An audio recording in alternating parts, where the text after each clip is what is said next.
Hello there, leavers and believers. Welcome to the show. My name's Tanya, and this is part 3 of Their Own Set of Rules, which is merely me and Grace having a catch up. And we talk about a range of different things as we conclude this little chat from the beginning of the week. I love her authenticity. I love her real. I love her tell it how it is. And that's our Grace. So here's Their Own Set of Rules, part 3.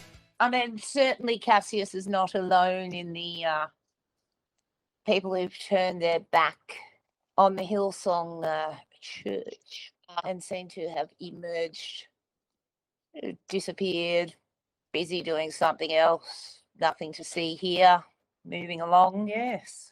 There's quite a few of them. People with power and who had a lot to say in the name of God, who suddenly don't have so much to say, especially when they're being asked questions. Yeah, like I find that really bit of a cheat, to be honest. Yeah, it's having cake, eating it. I don't know, some analogy that Precisely. I wonder what will happen, because these people have held a lot of power over a lot of people for a lot of years and haven't always wielded it that well. Every single one of these pastors seems to have been a screamer, a yeller, having a bit of a temper. So, eventually, surely somebody's going to come out of somewhere and say something. Yeah, that's what. Complaint. I don't know. Yeah, you would hope so. You would hope so. I think the main thing is just really people holding people accountable to the things that they said and did. And, I think as well, people aren't really remembering some of the things that we said on platform some time ago. And they, there's just so much information all the time coming off that platform that you kind of just forget, because there's now a new wave, and another new wave of like things that they're saying, telling you to do. I mean, going back to that Robert Ferguson thing, him yelling about spending money, I find that really interesting, because they're actually not even handing buckets around anymore. Okay, what's happening there? What, just straight like microchip in there? They just have they just have a proper, like a little short message for like 15 minutes, and then like it was Donna on Christmas Day, and she just told everyone that the information of how to give was on the screens, and then it was keep calm and carry on. Yeah, they just like got on with the rest of the service. I mean, that's when you were saying that they were saying get up, sit down, get up, sit down, sit down, stand up.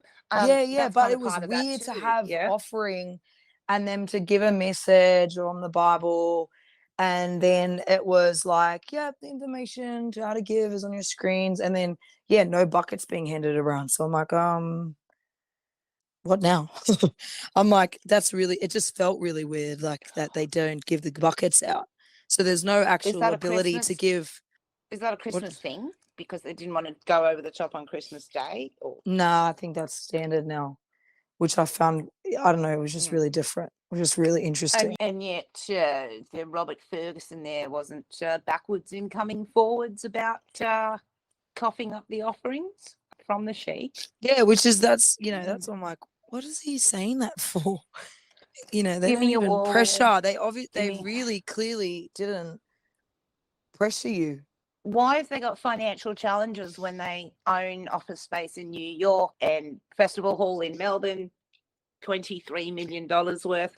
One might almost think that it was debt upon collateral upon loans and debts to buy the next thing. One would almost think it was some kind of Ponzi scheme, or, Ponzianity, as I would like to call it. Because if they don't have any money, but they've got all these assets, is it just one big, and goodness knows I'm not a debt, financial advisor. One big debt. But, you get one property and you use that as collateral for the next one, and so on and so on. And so maybe they don't have much money at all. And why was Bobby selling her clothes on eBay that time? I don't know. It's really, really, to me, honest, it's very bizarre. Okay. I mean, I didn't know if that was a kind of a colour your world thing to do or something, but from what I understand, their home is sold in like suburban Glenhaven. So that's out of the way. And I understand, I could be wrong, there are 2 Bondi apartments down at Bondi Beach. One has been sold. And so the lovely couple, Brian and Bobby, get to spend more time with each other, shall we say, than perhaps when they had more than I mean, one can't they walk-in just be wardrobe. retired? Can't they just be retired right now? Like, What? wouldn't that also make, no, but I'm saying, wouldn't that also make a lot of, like financial sense at their time of their lives? Yeah. Yeah. So, he's, I mean, the word on the grapevine, underground, whatever, they're getting ready to go to the United States. They're getting ready to relocate. That's what people have been So, saying. Just get this thing out of the way and we'll see. So that's nice. It's nice. And then I think he has plans to be an itinerant, a freelance kind of a freelance preacher, if you will. Yeah, it's nice. I mean, rather than, well, I mean, I think rather than have your own church and then like you have to have people over and come up with a love offering for them, you can just go around collecting. Be paid love to offerings. preach. He's literally being paid to Why not? preach. Quite a few of them, I don't have names, but they're looking into life coaching, a lot of these pastors. So Yeah, that's quite. it's all right. The fucking future's half bright. Half of the church would be thinking of trying to be, who are all in leadership, would be trying to be a life coach. Dear. Which is, I mean, their choices thus far have not been. Anyway. So what I mean, like, what are their life skills like?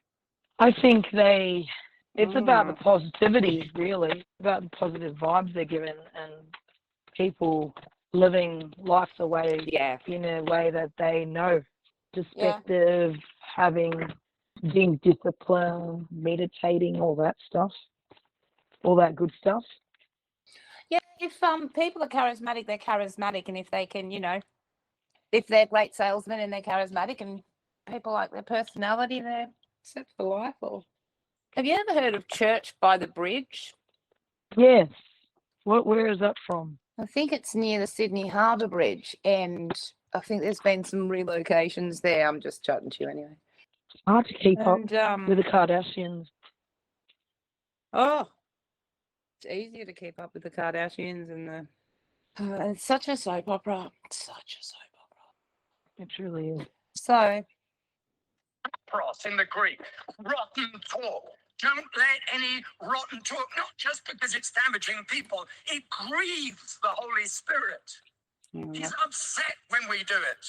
That's a discipline. All right, here's another one. The shape of our concentration.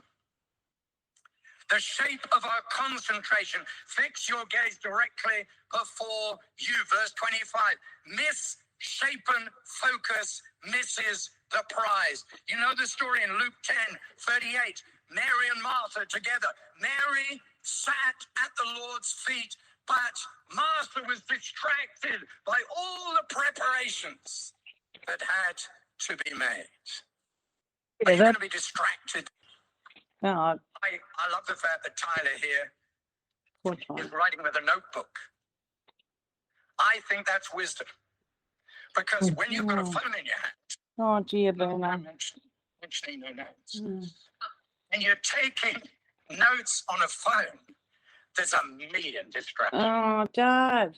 That is not the first time they've preached about notebooks. Like, honestly, you guys, they're trying to be like, go back to the 1960s, yet they are themselves the biggest hypocrites in the world. I mean, like, they've got like photographers, videographers. They're constantly distracted. We have that many lights flashing the whole time. Like, it's so dumb. It's just, I wonder how relatable it is. Relatable. To go, great. Well, I mean, and there is something it's not tangible. What's the word? Like, there's a lot of substance to actually writing something down instead of using a phone.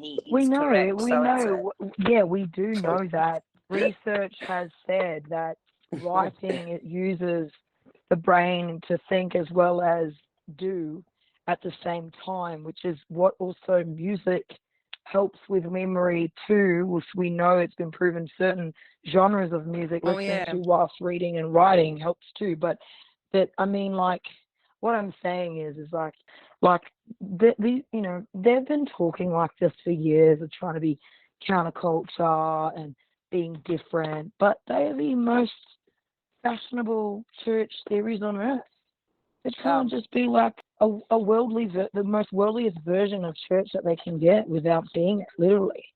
We're getting away with as much as they can being worldly, and clearly by their actions and infidelity, I mean, they're just part of the statistic anyway. Yeah, and someone like the old Fergo and the old crew remember the old days where, you know, it was hellfire and brimstone and literal translations and stuff, and you did all that. So they kind of want both. So it's like, yeah, we want the young people in, which is what Brian always wanted. He wanted young people in church. He wanted the young people in the front. He wanted a young all the time.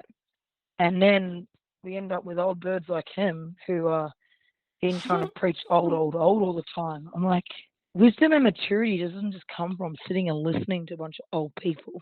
Yeah, that's always interested me, how they got away with all that. But, you know, I'm sure there's loads of sermons out there that on one hand they've said one thing, and then a few weeks later someone said something else from the pulpit. It's quite a common, it'd be a very common crime at Hillsong.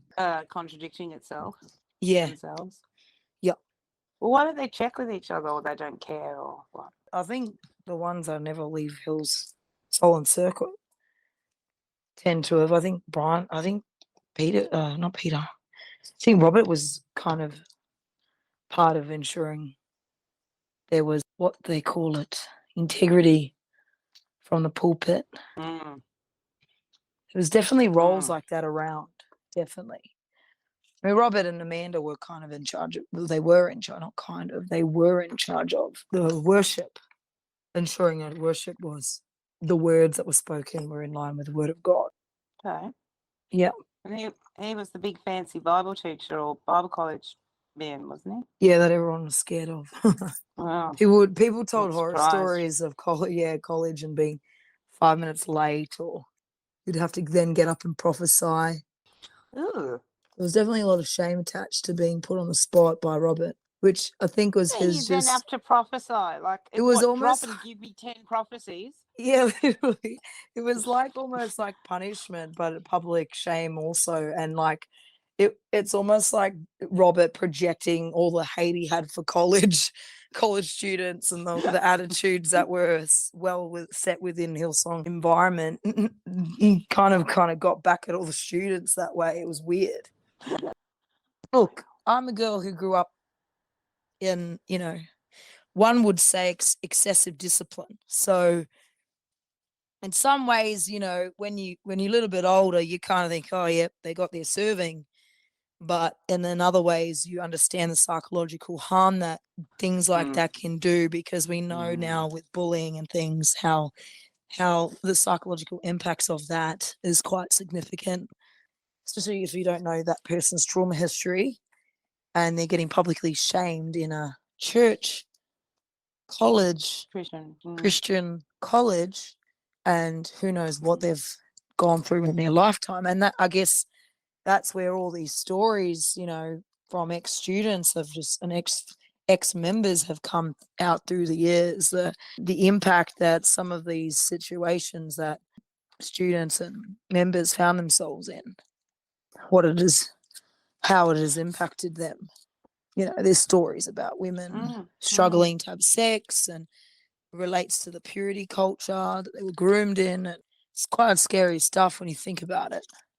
And when you're thinking about, you know, going back to philosophical crises, that when a church is, you know, a leader has fallen from the throne, has gone through what the impact of something that was such a strongly held belief is now no longer serving that person because it's no longer safe for them, or it's contributing to psychological distress, how devastating it could have for someone to now not, everything that they thought they knew was truth and absolute truth is now more questionable.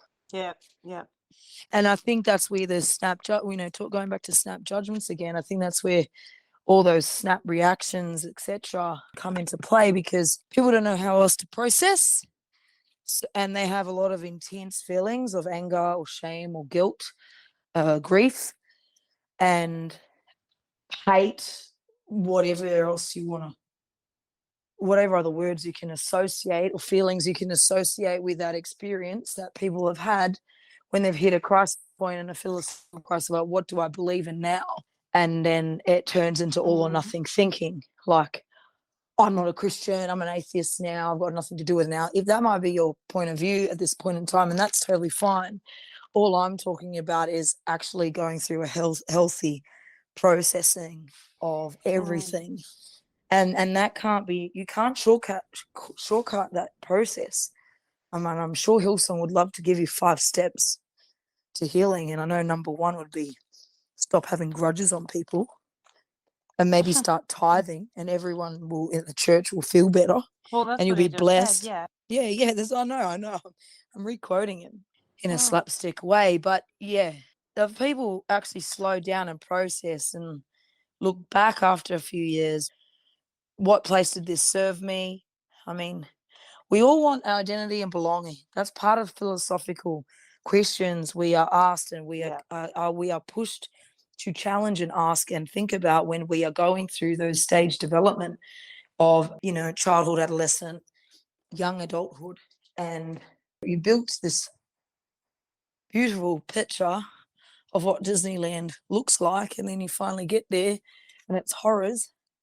It's a house of horrors. You you then don't know what the hell is real. And, you go out and smoke and drink and experiment and just go back into being an adolescent again, and then come back a reformed person who's gone and explored the world and come up with new philosophical ideas. Some people I know, they believe they're asexual, and a lot of that's part of the identity that they grew up in a very controlling household that were super spiritual as well, and struggled with sexual identity and feminism, the ideas of masculinity and femininity, which are social constructs. And then then mix all that in with purity culture, how beautiful women have to look on the Color Your World catwalk, and all these other things that are probably going on. And then probably, couple that with possible any sort of childhood trauma or sexual abuse that's occurred, and it could be very indirect, it could be manipulation or coercion, not necessarily an act of violence itself, but, very grooming, any sort of grooming behavior. And like I said, I've used the word grooming multiple times with Hillsong. And I would say that, these youth or kids services, whilst they are positive and enlightening and do encourage good values, they also are quite scary places where young people can be very, very vulnerable and conditioned. And just the idea of having to say yes all the time, put that in every context you can imagine possible, that could be quite potentially dangerous for a child or young person. Oh, okay. Yeah. Like, you wouldn't want to put your child in that Loyalty, situation. Yeah. We know without a shadow of doubt that abuse has occurred in institutional contexts. It's a given. We can't actually deny it anymore. And specifically in churches, and the type of church we are currently talking about, Hillsong. So I'm sure, we've been, saturated with Frank, but what about everybody else that we will never hear the story? That is scary to me. We peel away. Oh yeah, for sure. Keeping things quiet has long been the subtext and the culture, and that's. I mean, there's also, the more you read about it, there's a lot of favourable conditions for predators in churches like these that emphasise forgiveness. That, I mean, I've been thinking about.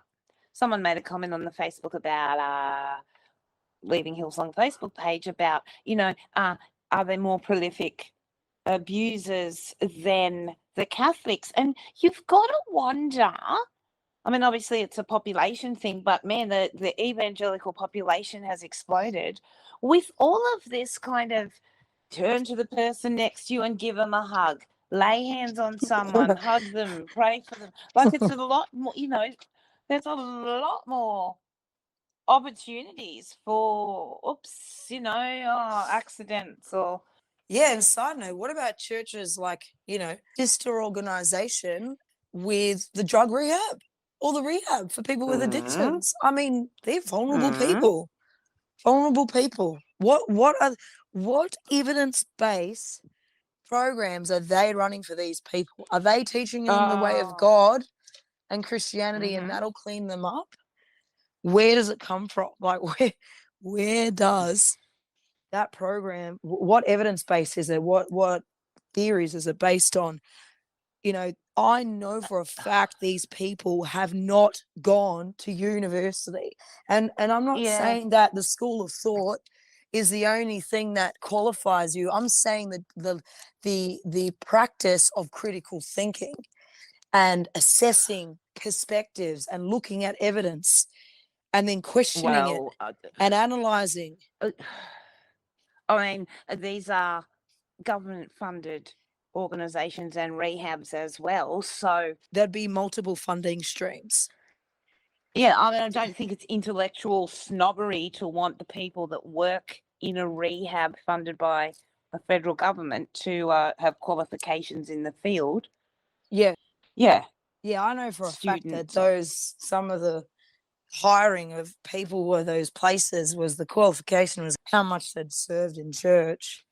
Yeah, and knowing whoever, being related to so-and-so, I know now they're trying to make themselves look good on LinkedIn.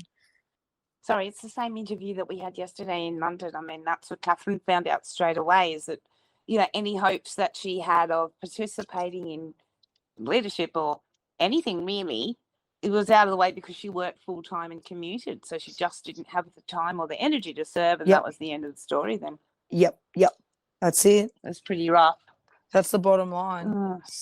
So live on a part-time wage in one of the most expensive cities in the world, Sydney, and sell your soul to Hillsong, and then you'll somehow be granted a special green room access pass and probably enter into the holies of holies. Not sure what that looks like in reality, but I mean, Brian's had a driver, just as an aside. Brian has a driver like on call or something. They all had drivers during conference, no matter what. Okay, sorry, they've got no time to drive from the hills to Homebush, apparently, where the Olympic Centre was. Or they might be over the limit, or I can only imagine. Or well, it's nice. I mean, you don't. Some of us are blessed, Well, apparently, because apparently, who was it? Mariah has like 5 houses, and each house has the closet has the same clothes in it and the same handbags. So do you know what I mean? Wherever she is, she can wear what she wants. So that's nice. I think it's nice. Wouldn't it be nice? Oh, I wouldn't mind a driver. Do you know what I mean? No parking problems. No, like really get engaged on the roads. You could just perhaps read the newspaper more. I would appreciate that. There's a lot of things to be reading right now. So much time wasted driving. And it's really, it's for the common people when you think about it, just actually driving one's own car. It's a bit lower class. It is a bit lower class. Okay. We will reconvene. That was good, just to catch up. Thank you for the catch up. See you on the other side. See you there. Bye. Bye. Thank you so much for sticking around. And if you've made it through all 3 parts and it was okay, then that's very cool as well. I love all the different expressions and different voices and ways of communicating experiences. So thanks so much for coming along on the rides with us. We'll be back Sunday. Keep up the messages. Keep up the likes, the shares, the subscribes, the Patreon subscriptions, the PayPal visits, and above all, keep being kind to yourself. Some of this stuff's really tough, and trauma hits us in all different ways in different times. So allow yourself time, the time that you need. Be kind to those around you, and do all of that while you just keep leaving Hillsong. And we'll talk soon. Bye.